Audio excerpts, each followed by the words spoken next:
now I'll show you how to make a rose out of fun foam. You're going to need a piece of red fun foam or whatever color rose you want to make. You want to have it cut out a bottom leaf section for the bottom of the flower and a couple of leaves with a little bit longer stem end. You'll need a skewer and the floral tape. So the rose flower has a more rounded petal, and we're going to cut 4 sort of round stubby petals. So I'm going to cut 2 at a time. I cut 2 little squares like that, or fairly larger squares, and just make sort of a shape, almost an oval, not really a circle, but a shape like this, and then cut up about 3/4 of an inch and make 2 more of those. So we'll cut a strip like that, 2 squares, and put them together, and then just cut pretty much the same size, maybe a little bit smaller for the second batch, but you can trim your petals as you're going, and cut 1 inch to 3/4 of an inch there. And then the last shape we'll be cutting is a very long skinny shape with 2 little points on the end, sort of like a big smile.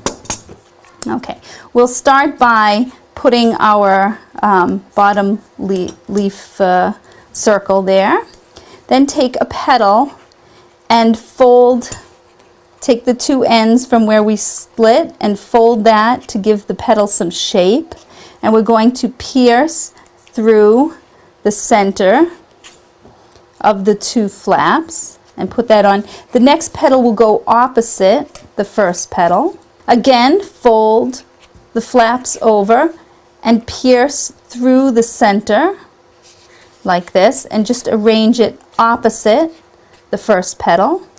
And then we'll put on the next 2 petals in the same way. Now, when you go to the next 2 petals, you might want to fold in even tighter, and that makes the petal close up even tighter, so that the outside petals are a little wider, a little more open, and this next petal is going to be tighter and more rounded in. And do the same with your 4th petal. Flap those over fairly tightly. The more you overlap them, the more rounded this petal will be. If you feel like you have too much here, you can even cut out a small triangle of material, and that way you can really pull that in nice and tight. And again, pierce through the center of both of those petals.